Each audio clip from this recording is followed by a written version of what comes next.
Welcome to Immerse Kingdom's reading for Week 15, Day 74. Ahaz, son of Jotham, began to rule over Judah in the 17th year of King Pekah's reign in Israel. Ahaz was 20 years old when he became king, and he reigned in Jerusalem 16 years. He did not do what was pleasing in the sight of the Lord his God, as his ancestor David had done. Instead, he followed the example of the kings of Israel, even sacrificing his own son in the fire. In this way, he followed the detestable practices of the pagan nations the Lord had driven from the land ahead of the Israelites. He offered sacrifices and burned incense at the pagan shrines and on the hills and under every green tree. Then King Rezin of Aram and King Pekah of Israel came up to attack Jerusalem. They besieged Ahaz, but could not conquer him. At that time the king of Edom recovered the town of Elath for Edom. He drove out the people of Judah and sent Edomites to live there, as they do to this day. King Ahaz sent messengers to King Tiglath-Pileser of Assyria with this message: "I am your servant and your vassal. Come up and rescue me from the attacking armies of Aram and Israel." Then Ahaz took the silver and gold from the temple of the Lord and the palace treasury and sent it as a payment to the Assyrian king. So the king of Assyria attacked the Aramean capital of Damascus and led its population away as captives, resettling them in Kir. He also killed King Rezin. King Ahaz then went to Damascus to meet with King Tiglath-Pileser of Assyria. While he was there, he took special note of the altar.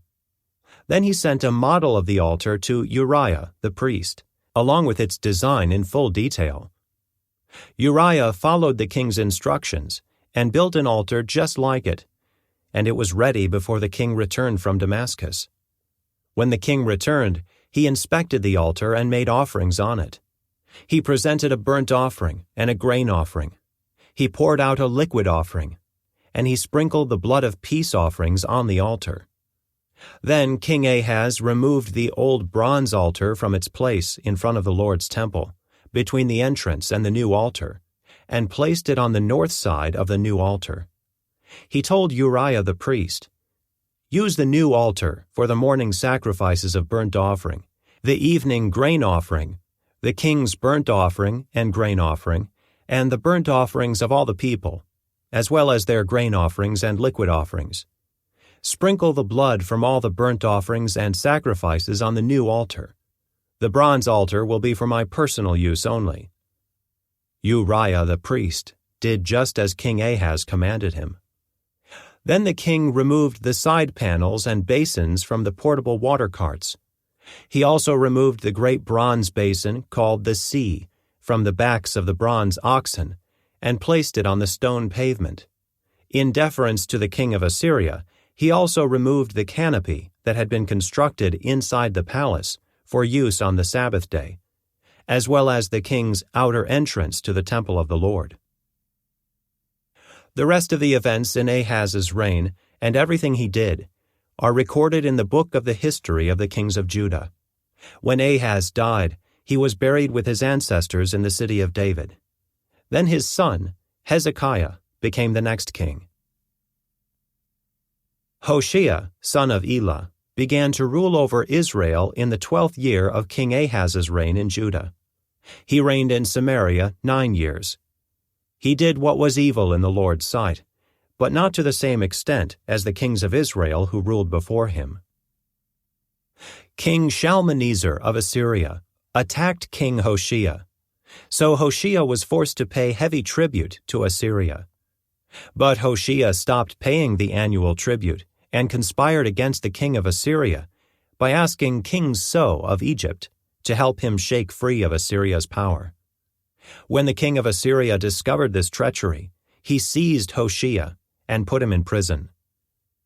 Then the king of Assyria invaded the entire land, and for 3 years he besieged the city of Samaria. Finally, in the 9th year of King Hoshea's reign, Samaria fell, and the people of Israel were exiled to Assyria.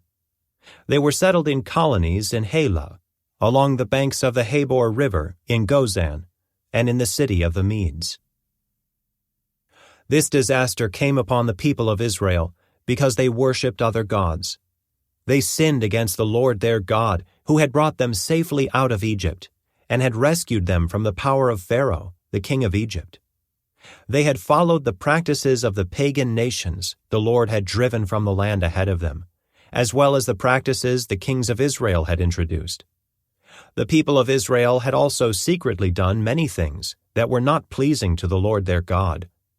They built pagan shrines for themselves in all their towns, from the smallest outpost to the largest walled city. They set up sacred pillars and Asherah poles at the top of every hill and under every green tree. They offered sacrifices on all the hilltops, just like the nations the Lord had driven from the land ahead of them.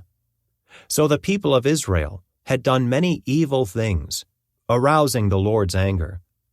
Yes, they worshipped idols, despite the Lord's specific and repeated warnings. Again and again, the Lord had sent his prophets and seers to warn both Israel and Judah. Turn from all your evil ways, obey my commands and decrees, the entire law that I commanded your ancestors to obey, and that I gave you through my servants the prophets. But the Israelites would not listen. They were as stubborn as their ancestors, who had refused to believe in the Lord their God. They rejected his decrees and the covenant he had made with their ancestors, and they despised all his warnings. They worshipped worthless idols, so they became worthless themselves.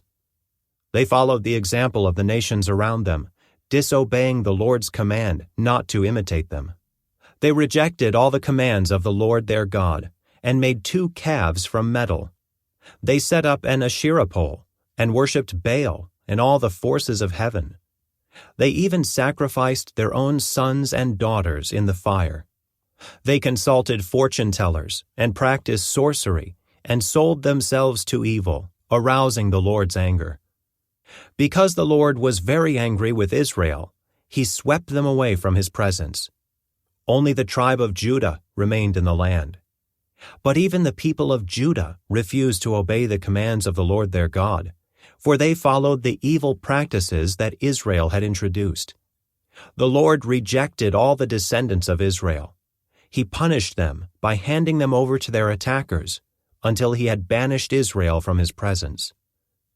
For when the Lord tore Israel away from the kingdom of David, they chose Jeroboam son of Nebat as their king.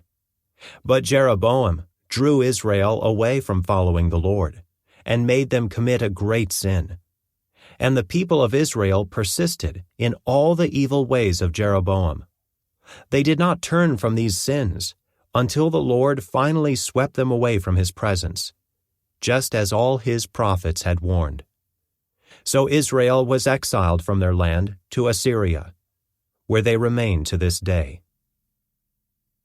The king of Assyria transported groups of people from Babylon, Cutha, Ava, Hamath, and Sepharvaim, and resettled them in the towns of Samaria, replacing the people of Israel. They took possession of Samaria and lived in its towns. But since these foreign settlers did not worship the Lord when they first arrived, the Lord sent lions among them, which killed some of them. So a message was sent to the king of Assyria. The people you have sent to live in the towns of Samaria do not know the religious customs of the God of the land. He has sent lions among them to destroy them, because they have not worshipped him correctly. The king of Assyria then commanded, "Send one of the exiled priests back to Samaria. Let him live there and teach the new residents the religious customs of the God of the land." So one of the priests, who had been exiled from Samaria, returned to Bethel and taught the new residents how to worship the Lord. But these various groups of foreigners also continued to worship their own gods. In town after town where they lived, they placed their idols at the pagan shrines that the people of Samaria had built. Those from Babylon worshipped idols of their god Succoth-Benoth. Those from Cutha worshipped their god Nergal, and those from Hamath worshipped Ashima. The Avites worshipped their gods Nibhaz, and Tartak. And the people from Sepharvaim even burned their own children as sacrifices to their gods Adramelech and Anamelech. These new residents worshipped the Lord, but they also appointed from among themselves all sorts of people as priests to offer sacrifices at their places of worship. And though they worshipped the Lord, they continued to follow their own gods according to the religious customs of the nations from which they came. And this is still going on today. They continue to follow their former practices instead of truly worshiping the Lord and obeying the decrees, regulations, instructions, and commands He gave the descendants of Jacob, whose name He changed to Israel. For the Lord had made a covenant with the descendants of Jacob, and commanded them, "Do not worship any other gods, or bow before them, or serve them, or offer sacrifices to them. But worship only the Lord, who brought you out of Egypt with great strength and a powerful arm. Bow down to Him alone, and offer sacrifices only to Him. Be careful at all times to obey the decrees, regulations, instructions, and commands that He wrote for you. You must not worship other gods. Do not forget the covenant I made with you, and do not worship other gods. You must worship only the Lord your God. He is the one who will rescue you from all your enemies." But the people would not listen, and continued to follow their former practices. So while these new residents worshipped the Lord, they also worshipped their idols. And to this day, their descendants do the same. This concludes today's Immerse reading experience. Thank you for joining us.